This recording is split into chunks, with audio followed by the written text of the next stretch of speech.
Welcome to this episode of The Happy Psychic. And this week I'm joined by Dave Bettenhausen and Carla Bogni-Kidd. So welcome to you two both. Hi. Hi. Hi, it's a pleasure to meet you. Yes, pleasure to meet you as well. I'm absolutely very excited to have you actually on the show today. So I know, well, first of all, I wanted to clarify, because obviously you're sitting together today. I know that you have co-authored a number of books, but I want to clarify, you are in fact work colleagues and friends as opposed to romantic partners. Is that right?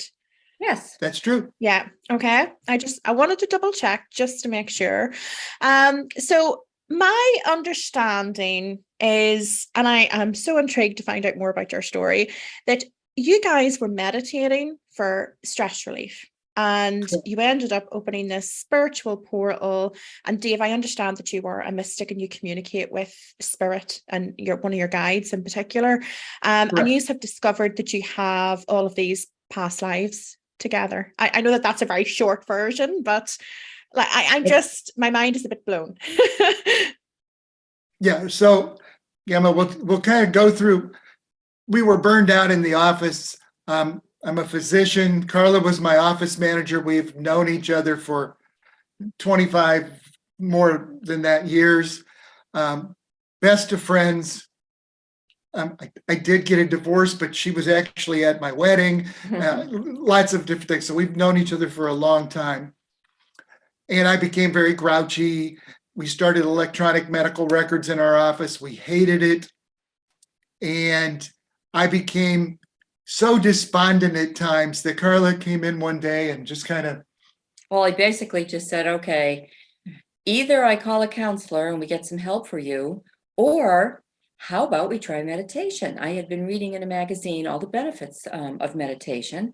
And surprisingly, I had done it years before, but with my Catholic upbringing, it scared me, made me nervous because I heard, oh, you can conjure up things while you're meditating, which is bunk, by the way. There's no such thing as conjuring up anything because there's nothing out there to conjure up. So having said that, Yes, we'll come back to that. Nothing to conjure up to fear. Yes. To fear, anyway. Not a little red devil, not flames from hell, none of those things. So anyway, Dave looked at me and said, well, all right, we'll try meditation. So as an office, we decided, we had a small medical office, that we would all meditate together, which meant coming in the morning about an hour before the patients began. So on that first day, we all sat in a room with music and, a dimly lit room, and it was quiet. And we all mentioned how difficult it was to turn your brain off. So like anything else with meditation, you have to do it religiously. You have to practice. It's really difficult today when we're bombarded with, so many electronic devices, our phone, our TV, the computers, everything. So it took some practice, and we all complained and said, wow, I couldn't shut my brain off. We all, had that same experience.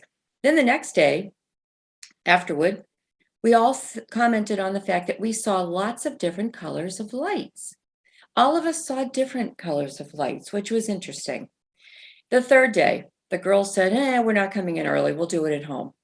So Dave and I decided we would just go ahead and meditate anyway, because we were there. So we meditated for about 35 minutes. And, if you're going to do this, 20 to 35 minutes is really great. You should, implement that into your daily routine, just like you do taking a shower, working out, any of those things, if you want to be contacted by the spiritual world and feel that closeness and have them be able to reach you. So we did that. And the patients started to come in, and we got up, went to our adjoining offices. And then Dave came up behind me and he said, Carla, I know you're going to think I'm crazy, but I think I was talking to your mother.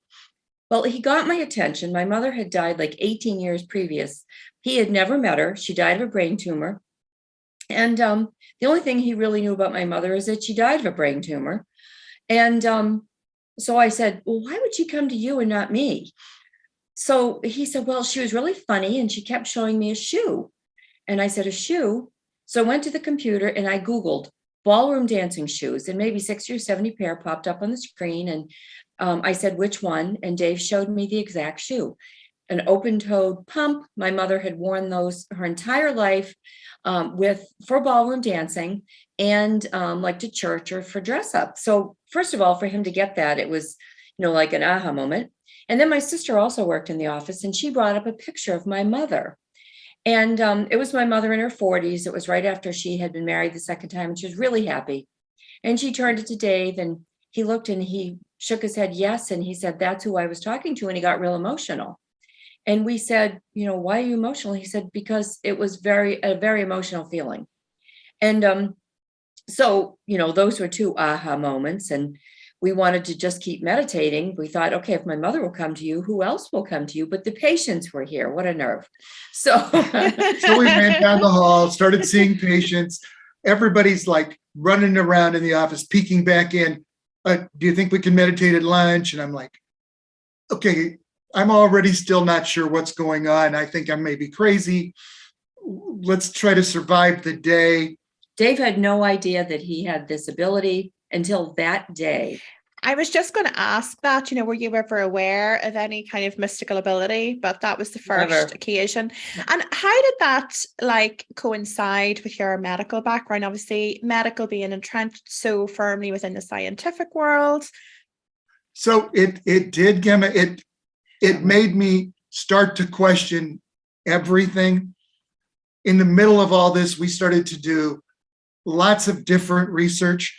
We certainly, I researched a lot of meditation, a lot of consciousness literature. I started to, because we had an experience down about reincarnation, we started to do some research on reincarnation. And we can get to part of that because I thought probably I'm nuts and this is not possible. Down the line, I started to think, with the more and more that we were learning, that in fact this is possible and everything that I thought was impossible is possible. Yeah. And so as we were continuing to meditate, it became really interesting because I would get symbols and I would get pictures of things and faces. And Carla started just writing notes because she didn't know what any of this meant. We didn't know what any of it meant. I met another woman in a few days, and she told me her name was Isabella. Now I say a woman because she said, would you rather talk to a woman or a man? And I said, well, a woman, I think. And she was like, well, call me Isabella. Mm-hmm. She said she'd have had a different name if I'd have picked a man. But, and she said that she had been with me for 6,000 years and was here to help me any way I needed. And I'm like, all right. So I still think I'm possibly losing my mind. We keep meditating. I have another memory. And it's interesting because the memory I had was of 1962. Now, in 1962, I was actually living at 3 years old.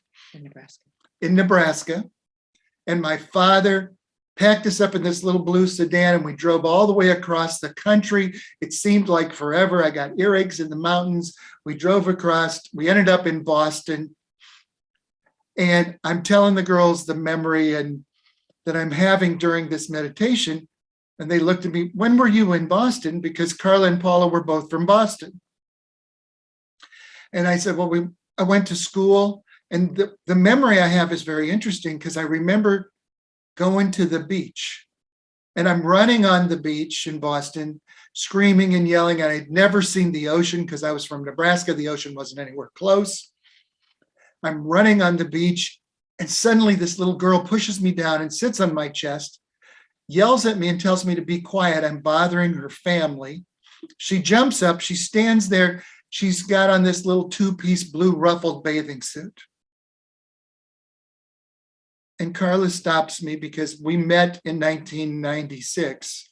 And this is 98. And this is 1962. And she stops me and she says, oh my God, Dave, it was me. So it was always meant to be. Yeah. And of course, I had that memory because in my parents, being raised, by the Catholic Church and following all the rules of the Catholic Church, my parents should have been divorced a long time ago, but they didn't. They had 6 daughters.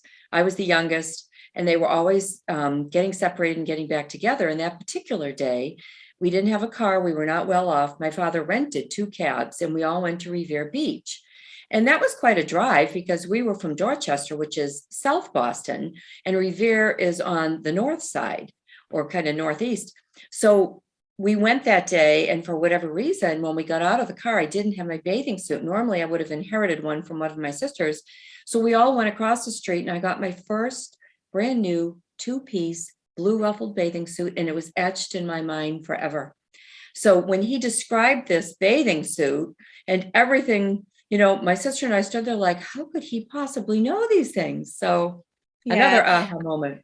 Honestly, I just think that that's phenomenal. But at the same time, I'm not surprised. Like, as a psychic medium myself, and the things that I've experienced with spirit, I'm not shocked. I'm flabbergasted and I'm amazed, but at the same time, I'm not surprised about it. Right. But it's just amazing. Yeah. So we met then, and then we met again, some 37 or 8 years later, as I bought the medical practice that she was working in Ohio. So this Nebraska little boy and this Boston little girl end up in Ohio many years later, gone through medical school, all of this stuff, and she's the office manager. And the first day I met her, we still have a picture. We're sitting on the back behind her condo, and we're both leaning back laughing like we'd known each other for 100 years. Yeah. Actually, I'm sticking my tongue out at him. Yes. and it's so funny when we look at that picture. And Isabella kept saying, there are things that are always meant to be. Yeah. And a few days later, meditating again, I get another memory. And this time, I'm standing in a dark alley, and I'm looking across the alley, and there's a woman who I know is Carla is standing there. Now she's younger, 21 years of age. Much thinner, of course. Yes. She's got slicked back hair, a little gold band, and she's got fringe skirt. And she's standing in this dark alley, and I see 2 large flashes. I hear 2 bangs, and I realize I'm shot in this alley. And I fall back, and I know I'm dying. I tell her this story, and I said, I don't even know what this means. And then the next day I get more of the story. But I get the story before I'm shot in the alley, and I'm on the way to a wedding. And the wedding is for a man named Angelo. And he's getting married in 1925 on January 10th in Chicago. And I'm at his wedding, and this beautiful woman that I saw standing in the alley is the wedding singer. And I meet her at the reception, and I ask her to breakfast, and we go to breakfast. And I find out her name is, after breakfast, we went for a walk along the Chicago coastline. It's cold and freezing in January, and we're walking along the Chicago coastline, and she tells me her name is Ruby Donaldson, and she's born in Bullock, Georgia, and that her parents' name are Anna and James Donaldson. And that's the memory. And I'm telling Carla this memory, and she runs off. Well, of course, that wasn't that long ago. And I did what everybody else would want to do, see if you could find corroborating information. That's what I was thinking. Yes, that's the first thing you would try to do. So I got onto Ancestry.com, and didn't I find Ruby Donaldson, born in 1904 in Bullock, Georgia, to James and Anna Donaldson, one of 11 children. There were pictures of my parents, my then parents. There were some pictures of my sisters and brothers. And so I had some corroborating information, like I said. And then additionally, I looked in newspapers, old newspapers, and I found articles from the wedding of Angelo Jenna to Lucille Spinola, January the 10th, 1925 at Ashland Auditorium in Chicago. Over 3,000 guests attended, mobsters. Angelo was the head gangster in the North End right before Al Capone. I never heard of him, unless you're some sort of a gangster aficionado. We didn't know who that was. And found a picture of their wedding cake because it was over 10 feet tall. So I said to Dave, well, I guess we have some information, because Isabella had given him more information than what he just gave you. So we knew it was a wedding. We knew his name was Angelo. Angelo was my boss, Ruby's boss. So she gave us enough information that we were able to find it. So of course we kept meditating. And as we were meditating, we kept getting, or I will say I kept getting more of the information until one day I came in after meditating and I sat down with Carla and I started to tell her more of the story. And as I'm telling her what is happening with Ruby and JJ, suddenly it feels like I'm JJ and I'm talking to Ruby directly. And as I'm doing that, Carla starts to finish the sentences. Oh, it was really freaky. We were having the same memory at the same time. From 1925, before we were born, it became very emotional. We felt some of the emotional ties. And we actually jumped up and ran down the hall because we had patients coming in, but it was the emotional feelings that were starting to get to us. Since then, we've continued to meditate.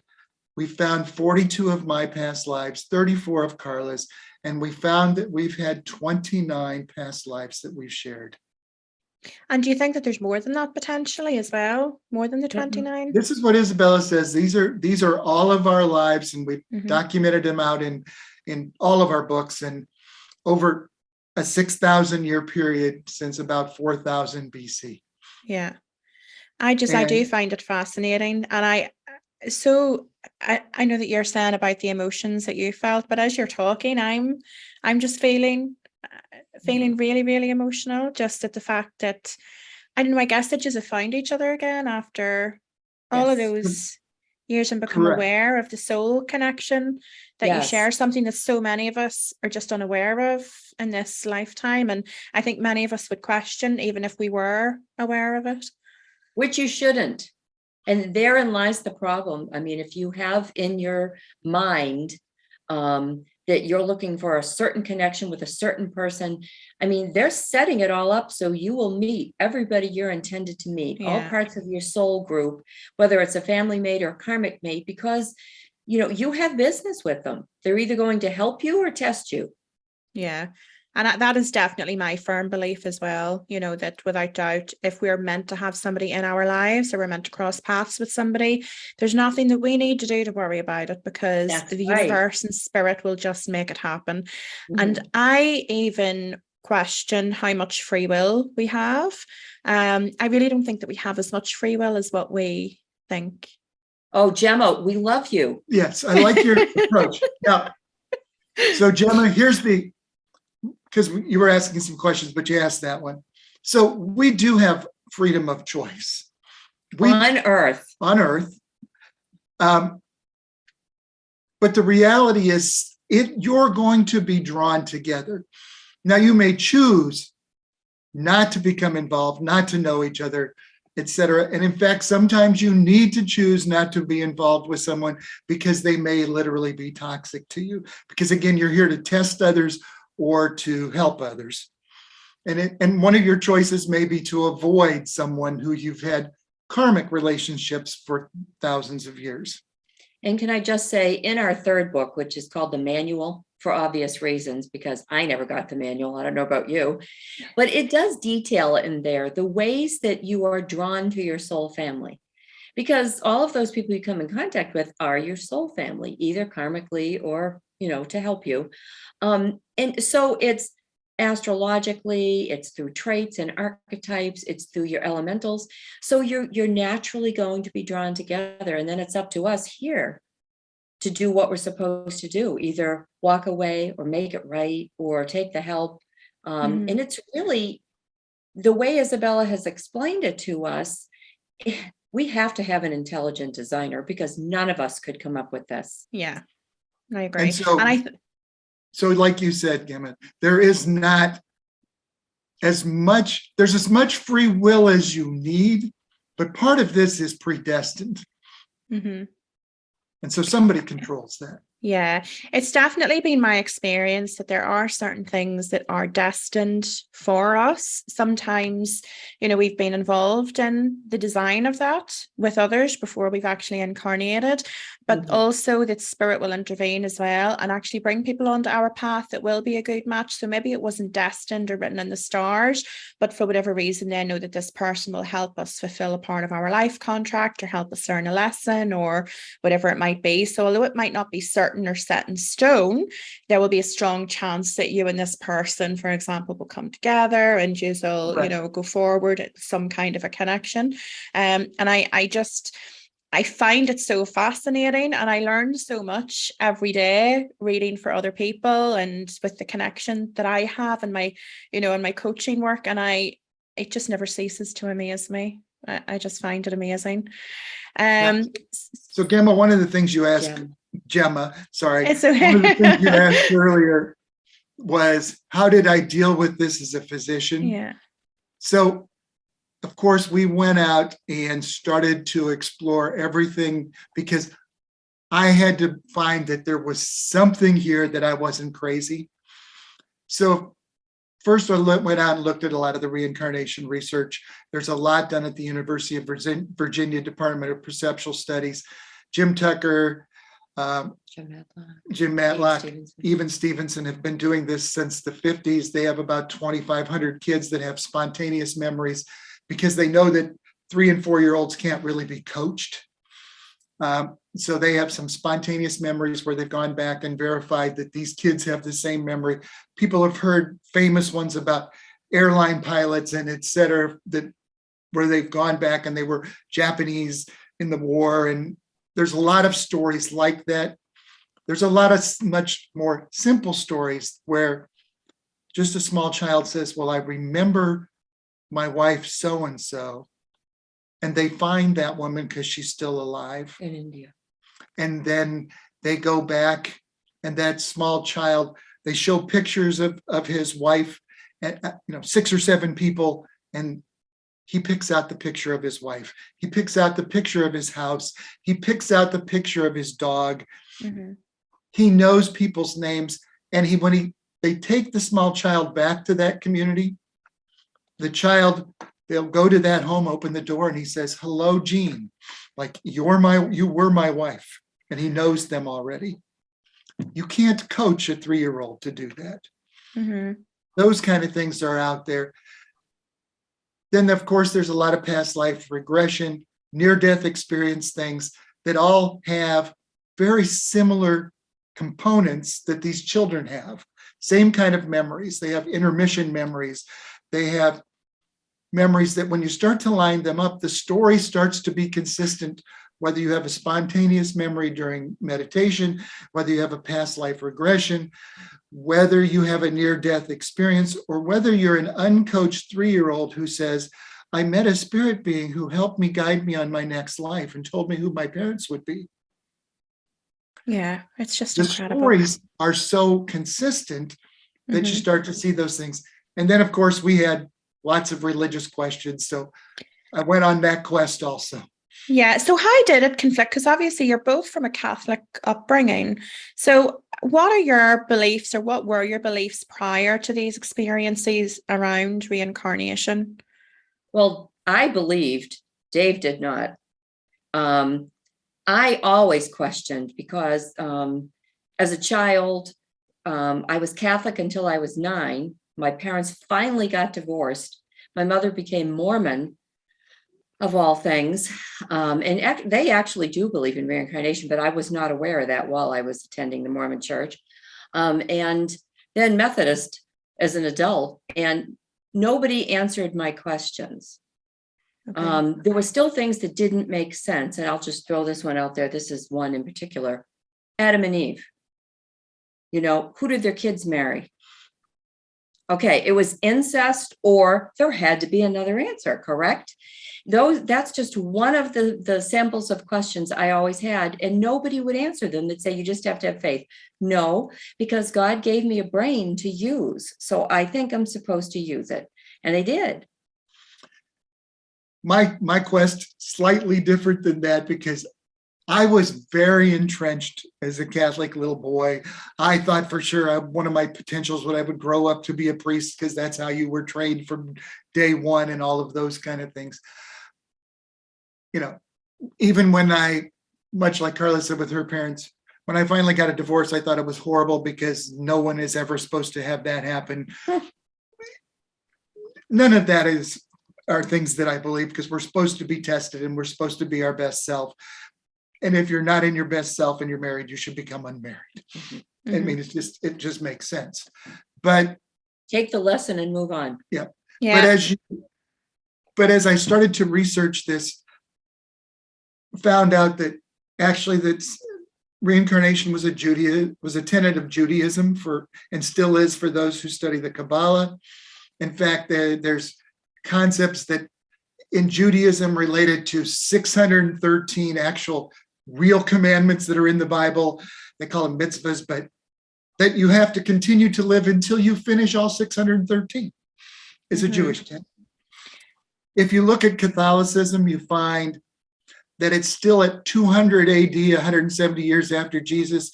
Origen, who was the main theologian who wrote almost all of the early Catholic doctrine, still was writing that there was a pre-existence of the soul before this life, that there was an existence of the soul after this life, and that transmigration of the soul to additional lives, if necessary, was real. Well, in 400 AD, Justinian, who was the Roman leader, actually called together all the churches, and they excommunicated Origen 200 years after his death, which, like, I'm sure he felt really punished that he was already dead. But the church believed they could throw you out of heaven if you were there after your death, or pull you out of hell if you were there after your death. What kind of teaching is that? What kind of judgment is that? There's something missing at 400 AD. And they start with, in 325, they start to write in as much as they can on the atoning death of Jesus must make the difference. And then they look at this reincarnation as if reincarnation is true, then it's not one life and you're done. And it's not the atoning and death of Jesus that saves you. So they have to excommunicate that teaching from the church, because the church has to try to control people in some way. I'm just so excited you've said that. Trying to contain my excitement. I'll be good. I'll sit here and I'll listen. Well, when we wrote the second book, Hell No Reincarnation, that's exactly what it was. It was a reconciliation of what we were taught and believed and what we found and our experience. And in the first book, we actually have 20 of our past life stories. And at the end of those, what we did incorrectly, and we really like to say positively or negatively, that got us to come back again. And then in Hell No Reincarnation, the 7 more of our past life stories, again, the same thing. Why did we return? What wasn't good enough, or what was too negative? Or what did we still have to learn? Yes, that we hadn't figured out. And Isabella started to try to give us some lessons and some guiding principles. And the guiding principles that Isabella said is that she would put it as 5 simple rules. She said she'd break down the 10 commandments to make it even simpler. Yeah, simpler and easier for us to remember. And she also says, because the 10 commandments are so tightly woven into religion, if you take the commandments out and you start to just follow these 5 simple principles or rules, that you will sooner or later get done. You will learn all the lessons. And what she said is, you live a life without conceit, jealousy, selfishness, and unforgiveness, and make each and every choice out of love. If you do that, you will reconcile yourself through your karma, through the lessons that you learn, and you'll return. And when you finally get to the point where you don't live conceited, selfish, jealous, and unforgiving lives, or you are forgiving of others, that you will actually be done. That you will return back to God, creator, source, Tao, whatever people want to use. I was raised Catholic. I use God all the time. That's Mhm. and Isabella says, there must be someone smarter than you Mhm. who arranges this. You can believe that your higher self determines everything if you want. However, as soon as you decide that your higher self knows everything, you no longer need to return and your ego has taken over. If you think you know everything, you don't. And Isabella also says, because she is so funny, Dave, I am your higher self because I am tethered to God and I am your direct link. And that's as close as you're going to get. So we all have a spirit guide that we're given from the beginning. We have other guides that come in and out that maybe we had another life with, or maybe they were a family mate here. But our main guide is always with us. And we always have a main angel. And there are some other angels that come in and out. And then one other thing that Isabella said while we're on this subject of the Bible, she says the only true prayer is the Lord's Prayer. Because Jesus and John the Baptist wrote that, speaking to God. So why would Jesus write the prayer to himself? No, Jesus is not God. Jesus is Jesus, God is God. And there is a difference there. Yeah, no, I would agree with that as well. Mhm. So does Isabella, I suppose, does she encourage you towards religion, or is she more encouraging you towards creating a direct connection with Source and connecting through her?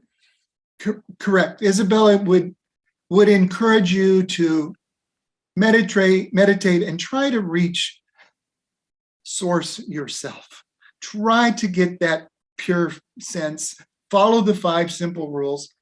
Now, Isabella says in all reality, there's some truth in all religions. They're all inspired. They've all had experiences. There's been mystics in every religion. And every walk of life, including women. I read a lot of Thomas Merton, who was a Catholic monk who has a significant past life memory where he was a Buddhist monk. It's interesting, and yet he's still Catholic. If you look at all of the religions, there is some sort of be kind to each, like you'd like each other to be kind to you, that comes out. That's really the part of that. If you think you're better than other, you're too conceited and you're not going to treat others with respect. If you're selfish and think that it's only you that matters, now you must love yourself to be your best self, because if you're not your best self, you can't give to others. Isabella has said she likes this from a religious perspective, even though she's not big on denominational churches. But she says, church has value. It's for fellowshipping, and people need that. Yeah. So if you go to church and you meet friends and you talk and you have a spiritual connection with them, it has value. A spiritual religious education of some kind is good for every kid, because if they don't know anything, they don't know even to ask the question. But she says, as far as do you need to go to church on Sunday? Is Sunday the Sabbath? Is Saturday the Sabbath? You're starting to ask questions that are silly. You should be in contact with God or Source every day. You should be making decisions every day out of love, because the goal is to return to the love in which you were created. And interestingly, Dave's mother, who was really a nice woman, but very staunch Catholic, and she thought because she went to the Catholic Church, that was her ticket in. One of the first things, because she died a couple of years ago, and she's still in atonement, which is, learning. It's not you getting yelled at by St. Peter. It's you sitting there and your peers from before, your council, if you will, of 12. They talk to you and say, why did you do this? Do you think this was a great idea? And they show you your past life negativity and positivity. And one of the first things that they said to her was, Clara, going to the Catholic Church was not going to get you in. This is, it's not a sure thing. The work has to be done by you. The lessons have to be learned by you. You don't get to skate in on somebody else's coat. We come in on our own, we go out on our own. It's really pretty simple. Yeah. Yeah. And that it coincides so closely with the information that I receive from my own guides as well. Pretty I'm so much glad. exactly, like just Yeah. pretty much exactly, even down to there being no hell, it being all Correct. love based, religion isn't really that important. It's your Mm-mm. connection and these good deeds and things like that. And just very, very closely interlinked with I'm the so guidance glad. that I It's so receive. refreshing to speak with somebody that is connected enough that you're hearing correctly. And I hesitate to say that because, there's a lot of people with a lot of gifts, the ability to connect, but they don't always listen. They hear what they want to hear. Mhm. And then when we come on, sometimes we'll be on a podcast and they ask us these questions and we know that it's absolutely not true, but what do you say? How do Yeah. you tell them? Yeah. Because then first of all, people don't like it when you interfere with their core beliefs. And this goes right along with that. So sometimes it's difficult. It's refreshing to know that you're hearing what we're hearing. Yeah, I always find it quite difficult whenever people from certain religious backgrounds might be very against what I do for a living. Because I do label myself as a psychic medium. That is one of the things that I do. And I do have, tarot cards and things like that, but I don't use those. My connection is with spirit. I hear and I see and I feel. Yeah. And that's how I get my information through. And I don't need to be in a meditative state to get it. It just comes. I'm He just doesn't have connected. to either. Yeah, Yeah, not it's anymore, just but there. No. Yeah. Yeah. And I love my connection and I love the guidance that I can bring through for other people. But there are so many people that still have a very skewed view, I would say, perhaps, of Yes. what I do. And they view me different as what they would say, like a prophet in the Bible. The prophet they view as like religious and holy.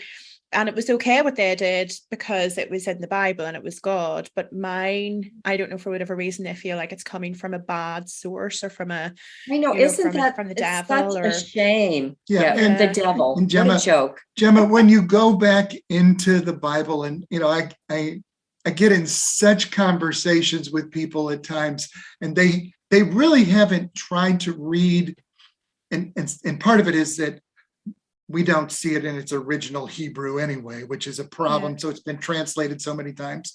But they go back and they say, well, there's a spot in here where it says talking divination, the sorcerers, all evil and terrible. And I'm like, well, King Saul talked to the witch of Endor, who was dead.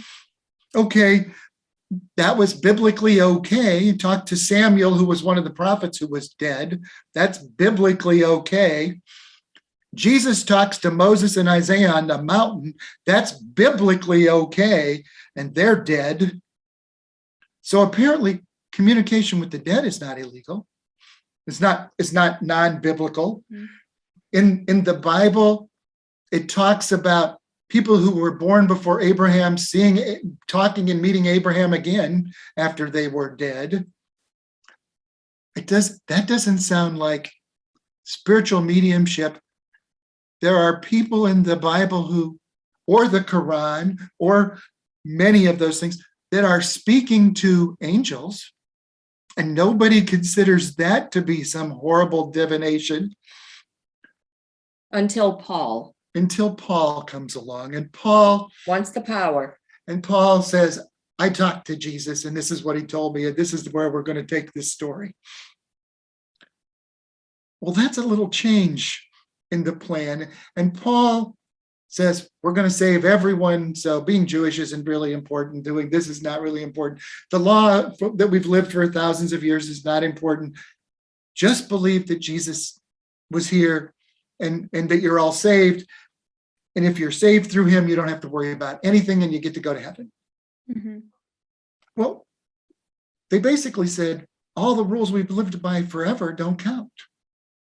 Let's set a new one, and you're saved by atoning grace. And in fact, you can't even save yourself, only we can. And the church decided to set rules that says this is how we can. And then, of course, the whole Protestant movement is the next step, which is the people saying the church can't really save you. In fact, nobody can save you. Only God has saved you. Well, I think that's what reincarnation really is about, is it's not that a church will save you. It's only you are responsible for your own actions. Mm-hmm. And so the Protestant pullback is only God will save you, but the Protestants also say that if you're talking Calvinism kind of approach, is you were created depraved and horrible, and only God saves you, and you get to come back. And in fact, it's all predestined, and you don't really have any decision to make, because God is either going to give you the grace to come back or not, or come back to heaven, and that we're just puppets. And of course, those people who actually do speak with Jesus during a, near-death experience, or while meditating, or they just hear him, between wake and sleep, or they're talking to God, or they're talking to a passed over loved one. What happens here? They're medicated. Somebody says they're crazy or schizophrenic, because the church has deemed that nobody can talk. None of us mere humans can talk to anybody in the spiritual world except them. Yeah. I So have had this conversation. Yeah, I've had this conversation, so many times. And I think the way that we diagnose medical, mental health illnesses like that medically, I just find it very, very uncomfortable how we treat people in that respect, and the medication, and almost cast them out in a way. Yes.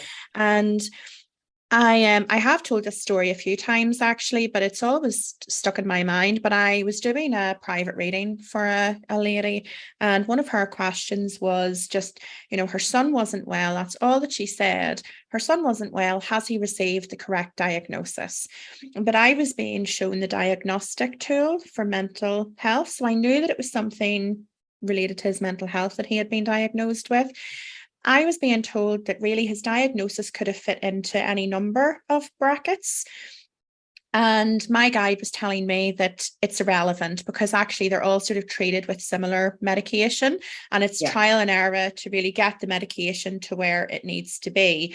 And what she was saying to me, my spirit guide, she was saying that this person was really connected to angels, like had a very strong spiritual connection, was connected to angels. And his mum was just like, oh my gosh, he'd actually just been diagnosed with schizophrenia because of the voices that he was hearing. And she was really, really upset about that. And, and I wish that I could have helped change that in some way. And what I was being told was to just give her reassurance that he is very, very protected by spirit, and that he has been sort of chosen, or he has come here, he has elected himself to teach others. So I can only assume that he has wanted to teach the medical community and those people around him perhaps about, this diagnosis, and how, I don't know. I haven't been given all the information. I just know that he was put here to teach others, and he chose to experience this life in order to teach others, and that he has an incredible amount of protection around him, from spirit and the angelic community. Yeah. And Gemma, here it is 2022, and we're still so antiquated in our thinking. Yeah. The signs are all there. This happens to many, many people, like near-death experience people. They talk to Jesus. Yes, they do. A lot of people talk to Jesus. Why is that so terrible? Only men that are priests in a church are allowed to talk to Jesus? No. I have talked to Jesus. And I didn't even believe necessarily, because I had sort of really come away from religion growing up. I wasn't religious, and I really questioned God and Jesus. And it was actually whenever I was meditating one day. Now, I was quite a bit down my journey. I was working full time as a psychic medium, connecting with lots of different beings.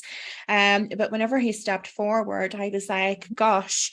And I've actually spoken to God directly. And whenever he's come forward, he has stepped forward in different. He doesn't always step forward in human form. But what he's actually made me aware of as well is that there are other people above him. He's not the most senior person. There are actually others ahead of him, which has led me to believe that there's so much more out there than what we are aware of. He's like the chief executive, but then there are, I suppose, board members that are sort of overseeing everything. Yeah. That's the closest description, I guess, that I could give it.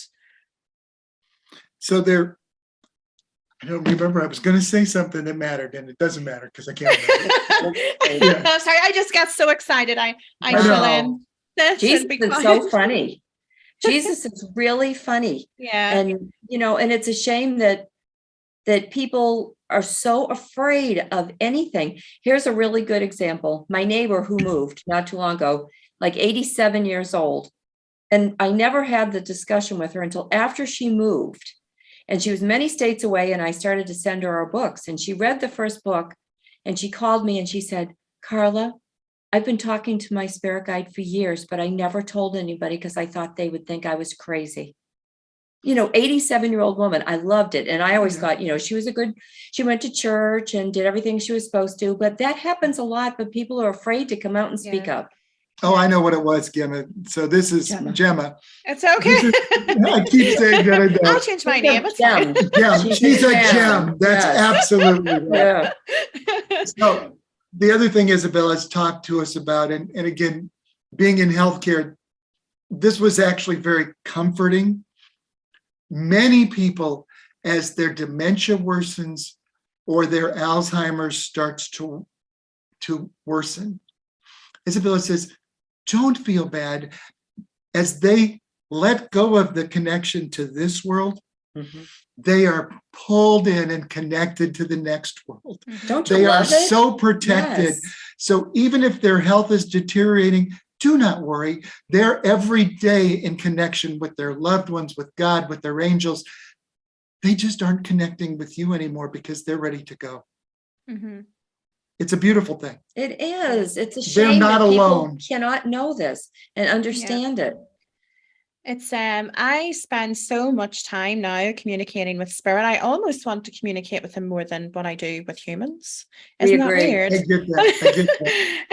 get that. I think I'm so entrenched in the spiritual world and the spiritual ways, and I want to help spread love and I suppose their teachings to everyone, but not everyone is receptive to that. No. And as you said about Carla, you mentioned about people not your neighbor who had moved away and have been doing this for years and hadn't mentioned to anybody.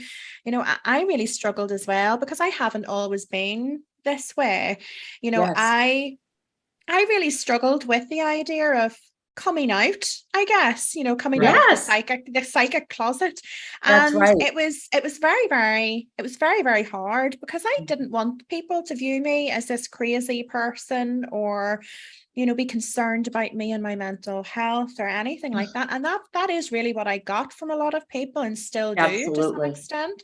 So my family thinks Dave is the devil and will have nothing to do with him. It's so unfortunate whenever a family does do that. But at the same time, I did have so many people coming forward to me to say, oh my gosh, I've done tarot cards for years, or I do a little bit of this on the side. I get visions and all of these things, but they're like, I don't really tell people, I don't tell people. And I just thought, oh my gosh, so many people are involved in experiencing something, and yet we don't want to talk about it. I know. And that's sad. So, we do want to talk about it, but we live in a very small town where they would probably crucify us. Yeah. I don't try. Think so. Now, I'm always prepared, Gemma, and again, Gemma, I don't walk down the middle of the street, yelling, I believe in reincarnation. Nobody does that. But I would if I could. But, and so when I go to work, when I was still practicing as a physician, it's just like any other thing. I don't go into the room and preach to them because my job is to accept whatever religion they are. And if that helps them with their healing, great. Because I can't be prejudiced against anyone when you're a physician. Or otherwise. And now I work as a part-time vice president of medical affairs. I don't go to the hospital in the middle of a medical meeting, say, let me talk to my spirit guide. Let me talk to my spirit guide and see what they think. I don't. You'd love to. But I don't do that. Yeah. But that doesn't. But That doesn't mean she's not whispering in his ear. Yeah. but nobody else Mm-hmm. no one in the same meeting ever says, "Oh, just a minute, let me pray or call my priest and ask him what he thinks." Yeah. So you can survive in the regular world without discussing it on some days, but with your friends and family and life and trying to do podcasts to reach out to people, you got to share this message somehow. We watch for any opening to get our foot in the door and give people help if we can. It's just so hard in a small town. Yeah, I can imagine, and I was from a very, very small town. So people, although I've moved away, people are still a bit, oh, what's she going through? It's very different to what she was, before. So I do completely get it, why you would sort of want to keep that a little bit more low key. But at the same time, I can totally relate to you, Dave, where, you might be making decisions and having discussions, but you're getting little bits of information like don't do it or offer this or whatever it might be. And I wish that I could say it to somebody, oh, well, my spirit guide is telling me that this isn't a good idea. But I recognize that they'll think, what on earth is she on? Yeah. So, Gemma, we did find I cannot pronounce it. Gem. You're a gem. Yes. So you're a gem. And so we actually, one of the first things we did after we wrote the first book is we actually went and trained with Dr. Brian Weiss. Yes, I've seen that. I have read all of his books. Yes. I think he is just amazing. And some of the information that has come from his work, I just find it absolutely fascinating. Mm-hmm. Yeah. Because he's a very sweet man.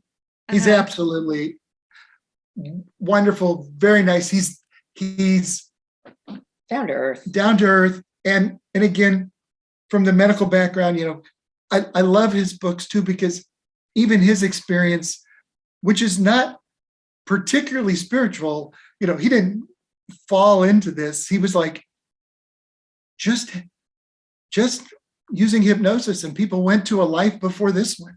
And he's, that's how it started with him. And he's like, I'm a psychiatrist. There shouldn't be a life before this one. But this person had it, then another person had one, and another person had one. And his story, that part which was unique, is he had two patients who had a shared past life. When that happens, he's like, oh my God, they both have the same memory. When it happened to Carla and I, we were like, we both have a memory of a time before this one. Mm-hmm. How do you start to deny that? Yeah, that was actually my very first book of his that I read, and somebody had given it to me to read, and it had sat on my bookshelf. Yeah, and it had sat on my bookshelf for probably months, and I just never really felt pulled to read it. And I started reading it, and the first page, I think it was a quote from Cahill Gibran, and I just knew that I was meant to read this book, and that story was just incredible. It was so touching, and I was probably at the earlier stages of my spiritual awakening at that time, and I was getting little bits of information and signs from spirit, but I guess my connection hadn't really developed to the point where I had an incredibly strong connection where I was communicating on a regular basis. So that was really at the start, and it just gave me so much hope for my journey and for my path, and really helped me feel a little bit more normal, that this can happen. Things like this do exist. And I guess reassurance that, that I wasn't schizophrenic, like the doctor might have prescribed. Well, and for us, Gemma, you got it right, I think. Yes. Yeah. Well done. For us, again, we had written books, we were trying to figure out more. And the part that was so absolutely fantastic when you trained with Dr. Weiss was, we went to Omega, we checked in. Omega Institute in New York. It's very, and so there were 150 people there for that same week. From all over the world. Who all had some experience like ours. Mm-hmm. And when you sit in a room with 150 people, and then pretty soon you're like, well, what did, and they're talking, and you say, us too, I felt this happened to me. And then you start regressing each other, and going through the hypnosis and everyone is having an experience and everybody's going, and pretty soon there's 150 people with love just bursting everywhere trying to share. Mhm. Yeah.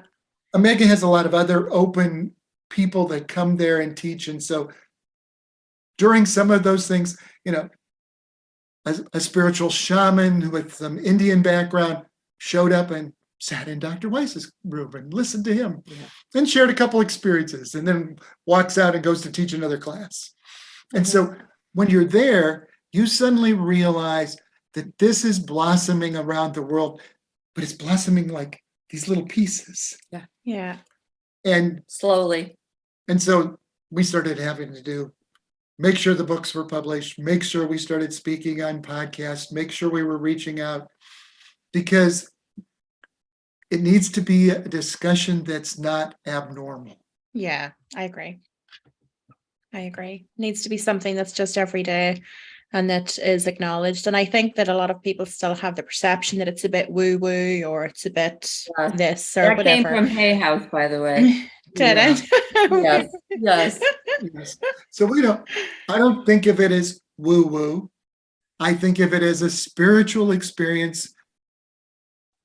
Everybody connects a little different. We all connect a little bit based on our experiences in this life or many of our lives. Yeah. So, we're going to end up with not the exact same experience. It's interesting if you look at near-death experiences, those people who don't believe in hell never visit hell in a near-death experience. But those people who believe in hell, sometimes, rarely, 2 or 3% say they had an experience with hell. But was it really hell? Or was it a past life memory where they burned at the stake? Yeah. Okay, I don't know. Yeah. But you can only share the experiences you have. And this is a lesson from Isabella too that says part of the reason we are here is so that we all have shared experience, because communication is really based on our shared experience.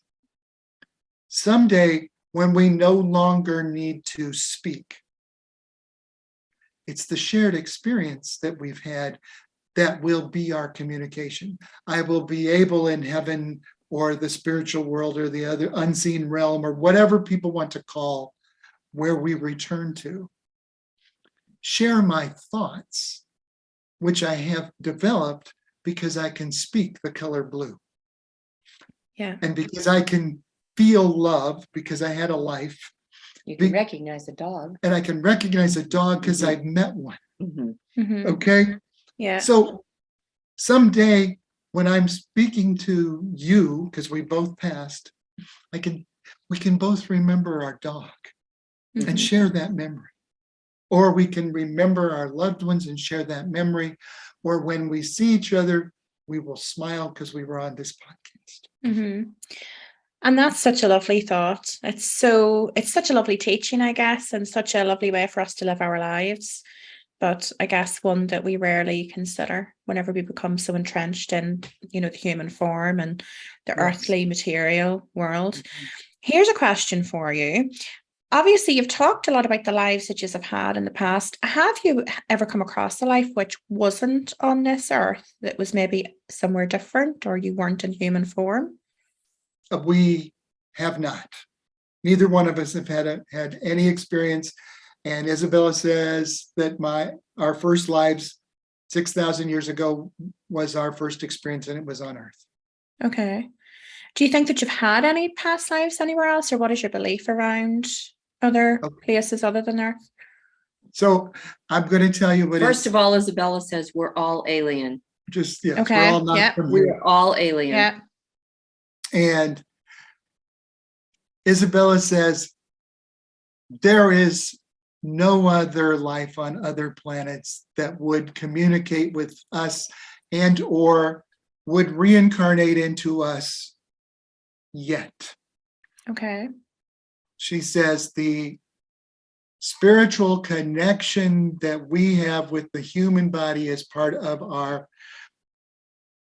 normal development, and it's part of consciousness that has formed.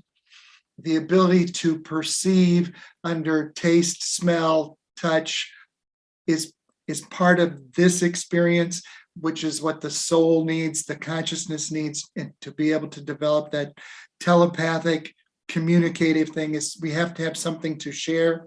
Mm-hmm. And the life form that we have here on Earth is unique to Earth, and even science will say that. There's a scientific term, and this is part of the physician in me who's gone out to try to find everything I can.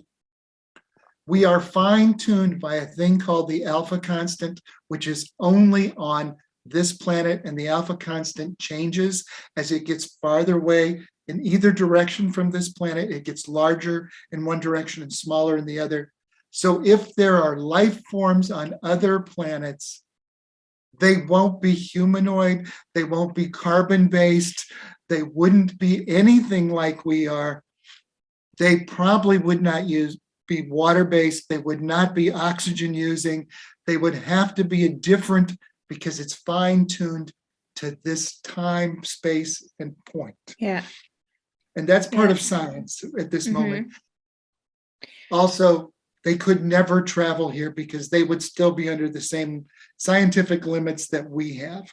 Yeah. Okay. And in terms of our future incarnations, is Yes. this, put my teeth back in, is reincarnation set to just continue inevitably for each soul? Well, Isabella has said that there is, of course, an interaction, and now there is 7 billion of us on this planet, and all of us are having to interact in certain ways, which is why it needs to be coordinated, because there will certainly be a time when this that was placed into motion will end on this earth. Mm-hmm. So we will either have to develop a place to go, Mm-hmm. or we will all have to reach a point where we are done Mm-hmm. with the soul travel in this place. Mm-hmm. So if we need to colonize somewhere else because there will be no earth, she says, unfortunately, there is no technology to outpace the speed of light, because it's a limit to us. And so none of us can travel somewhere else unless we plan to travel for thousands of generations to reach another place that we would survive. Mm-hmm. Interesting. In our final resting place, you should talk about the 7 planes. Oh, in the final resting place, yes. We do raise in vibration, and I hate to use that word because it's sort of a catchphrase, but it's one that Isabella says she'll try to, she uses, she says it requires that there be some sort of, and she doesn't like the word moral authority, but that's why God must exist, because if there is not a higher being, your vibration can't raise toward anything because there's no way up unless there's a being higher than you. And so we first exist in this earth plane. We exist on a plane where we're waiting to return to earth.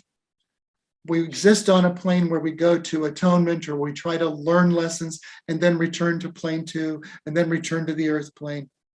We can reach a plane that's a higher plane, plane 4 in the spiritual world, where you've really completed all of the lessons that you've needed to learn, or where you might serve as a guide for others. On this plane, it's a higher plane. Or you could live on this plane because until if you passed all the way over to you where you don't have to return, if you live on plane 4, God may ask you to return. Now, I don't know that anyone would tell God no, but you have the ability at that plane 4 to assist others on the earthly plane. You can reach back and forth to them, and God can ask you because there may be a purpose for you to return. Our guides tell us Jesus lives on that plane, which I think is an interesting idea, that religion believes that Jesus may return. And that Jesus is indeed over all of the spirit guides. And connects That's really with all of the interesting. spirit guides Yeah. to give the spirit guides a human insight. Yeah. That's fascinating. And then there's plane 5, which we call in our book usually over the horizon. It's where you've actually started to connect with everyone's greater soul. Return as one, and you don't have to return. There is a specific plane called plane 6, which is, as Isabella says, the concept of soulmate has become a little bit overdrawn in the world. Plane 6 is really the soulmate connection. It's a place where God would ask you, after you have completed all of your life lessons, if you would like to connect with someone so closely that you have been so closely connected within so many other lives, to serve as a specific beacon of love, trying to help draw people toward Creator. And so 2 people would be asked separately, and it wouldn't have to be a man and a woman. It could be 2 men, 2 women, 2 anything that 2 souls that emulated love in completion while on earth. Yeah. important to, she says that because she says these sexual biases that occur on earth really do nothing but strain everyone. Yeah. Spirit guides are both male and female. Angels are both male and female. God is both male and female. Why wouldn't everybody and everything continue to be that way? And she says that's part of everyone's life lesson, is to be able to express both the male and female within themselves. So interesting. And then plane 7, which we call the eye of God, is when the final soul has returned back to Creator God, Source Tao. Everything will be complete. And in that time, everyone will be drawn into oneness, connection with God, and we're all connected, interconnected since the beginning. And Isabella confirms that even the person on earth that you think is the most evil, the worst possible human being you could ever think about, they too will be there. They too will learn their lessons.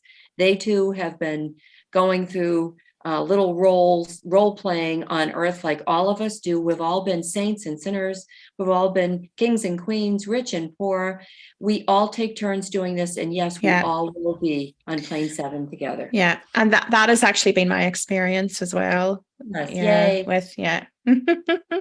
I like that. Yeah. Yeah, that's one of the things we did when we went back through and we had all of our lives and we were listing everything out, we were writing everything down. And Isabella gave us some guidance, but we went back to try to look for patterns because we had 42 lives in a row. And we found, like Carla said, kings or slave and slave owner in back-to-back lives. We found a life as a Viking invading Scotland, and then becoming part of Scotland, and then becoming English fighting Scotland, then becoming Scottish fighting English, sometimes in the same war. So that you realize that you must live on both sides of every lesson to really learn compassion, and to realize you may think you're right, but that's just your position in this world, and that whoever you're fighting thinks they're right. And until you learn that you live on both sides, you realize neither one of you are better or right. The only right is if you love each other. That's beautiful. Well, I am very, very conscious of time, because I have kept you here for very, very long, although I am, I am sure that the listeners will have watched through and listened through and probably are hoping that we'll continue on a little bit more. But I've had such a wonderful discussion. I find it fascinating to hear, what Isabella has taught you, what your experiences have taught you about your lives together and incarnation. And a lot of it really resonates so closely with what I have experienced as well, which is reassuring for me. But how can people find you online if they want to seek you out themselves? So they can actually go to our website, which is thegiftofpastlives.com. Yeah. There is a place to click connect or contact. And if they fill in their information, it'll email us a question and we'll respond back. They can also find our books. You can purchase the books on our website too. Yeah. Yeah. Or there's a link to our books. All of them are available on Amazon, Barnes and Noble. If you're in the UK, you can go to Amazon UK or Waterford, or there are a bunch of other. Yeah. Or your local bookstores can order them too. Yeah. Yes, Okay. because they're available Brilliant. anywhere. Yeah, that's brilliant. Well, honestly, thank you so much for today. I've loved having you on. Thank you, It's been a Gemma. pleasure.